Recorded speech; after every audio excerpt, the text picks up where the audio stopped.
take ownership. Take extreme ownership. Don't make excuses. Don't blame any other person or any other thing. Get control of your ego. Don't hide your delicate pride from the truth. Take ownership of everything in your world, the good and the bad. Take ownership of your mistakes. Take ownership of your shortfalls. Take ownership of your problems, and then take ownership of the solutions that will get those problems solved. Take ownership of your mission. Take ownership of your job, of your team, of your future, and take ownership of your life. And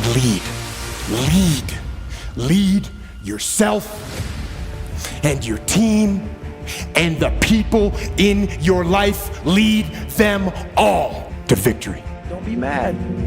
When you're laying there in your fucking bed and you're in the fucking hospital and you're 70, 80, 90 years old, you're thinking, yeah, I feel like I didn't fucking do something. Because you did. You didn't do it. You didn't do shit. You have to realize, you have to know, you have to accept that all your excuses are lies. They are lies, all of them. The lies you use to rationalize taking the easy road and leaving discipline behind. Think about them. You don't have time. That's a lie. You don't have support. That's a lie. You don't have the equipment or the gear. Lies.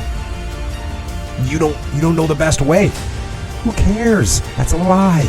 Or you're too old, or you're too young. Of course you're too old or too young. Lie. And there's you're too busy. Sure you are. That's a lie. And you're too tired, or you're too sore, or you're just plain not feeling it. Lies, lies, lies. And the list goes on and on and on. And it doesn't stop if you don't make it stop. You need to look at someone's eyes. You know how it is when you fight somebody and you broke that motherfucker. He's like, oh God, man, I don't want to go back to the next round. And you feel like, my God, I can fight all day. I can fight all day long. That's what taking souls is. But you have to have the will, the heart, the courage to go that distance when you're exactly jacked up. You have nothing left to give, and give more. Recognize the excuses are not valid. They're trumped up, they're conjured up, they're fabricated, they're lies. And how do you stop the lies? You stop the lies with the truth. The truth. The truth will set you free. The truth will stand, and the truth will deliver you from procrastination and laziness and the downward spiral that comes with a lack of discipline. So don't believe the lies, believe the truth. And the truth is, you have time, you have the skill, you have the knowledge and the support and the willpower and the discipline to get it done. Cast out the lies, burn them down, and listen to the truth, and live the truth, and go out and get it done. War is a nightmare. War is awful. It is indifferent and devastating and evil. War is hell. But war is also an incredible teacher, a brutal teacher. And it teaches you lessons that you will not forget. In war, you are forced to see humanity at its absolute worst. And you are also blessed to see humanity in its most glorious moments. War teaches you about sorrow and loss and pain. And it teaches you about the preciousness and the fragility of human life. And in that fragility,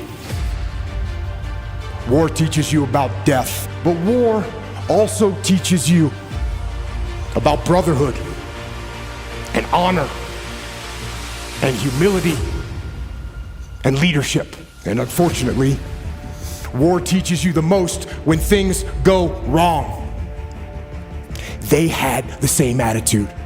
Unlike a team where No one takes ownership of the problems, and therefore the problems never get solved. With us, everyone took ownership of their mistakes. Everyone took ownership of the problems. And when a team takes ownership of its problems, the problems get solved. And that is true on the battlefield, it is true in business, and it is true in life.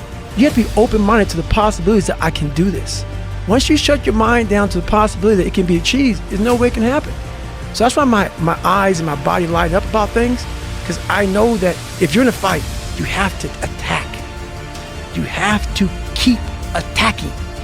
The enemy has to know he is not going to give up. You must break the soul of whatever the fuck is in front of you. That's what I realized. I was never breaking the soul of anything in front of me. So that's why I came with a thing called Taking Souls in my book. I started to devise ways to break a soul of a human being, of an object, of whatever's in front of me. If you keep on attacking something, nothing wants to stand in front of anything that is relentless. Nothing. If you think the price of winning is too high, wait till you get the bill from regret. Listen to me. I made up in my mind when I was in my 20s that my kids ain't gonna go through what I went through. My father wasn't there for me and ain't nothing I could do about it. His father wasn't there. My grandfather was a high school dropout. My father was a high school dropout. I was a high school dropout. I said to myself, my kids will never go through what I went through. My son, listen to me, like, I'm from the D, my wife from the D. I don't even take my son the way I grew up. Like, I don't even know if I left my son, just left my man there, if he can hang. Like, he ain't never been through that before. My son went through high school, he's never had a fight a day in his life. I'm looking at my son like, yo, this crazy. Where I grew up, like, even if you didn't want to fight, you got to fight. I'm like, yo, I didn't even like fighting, I had to fight. And so I put my son in a school where he never had to go through that. Listen to what I'm telling you. I'm a high school dropout. So how did I go from a high school dropout to do what I'm doing now? Number one, I got a why. I remember when I was going to school, like for real, I hate school. Like I'm a grown man with a PhD and I hate school. So somebody say, if you hate school so much, why do you go? Because sometimes in life, you have to do what you don't like to do so you can live like you want to live.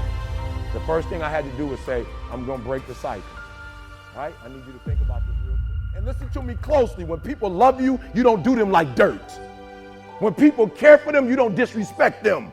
You ain't got but a few people who care about you in this world.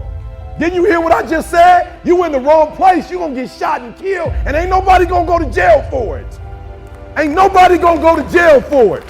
Ain't nobody gonna do no time for it. So the few people who you do have that care, you can't treat them like garbage. You can't disrespect the people that's trying to look out for you. Fear is never reaching your potential. That's it. That always falling short, always quitting before you're done, always procrastinating, always not doing the right thing. Then one day you're an old man. Yep. And you look back, God, I could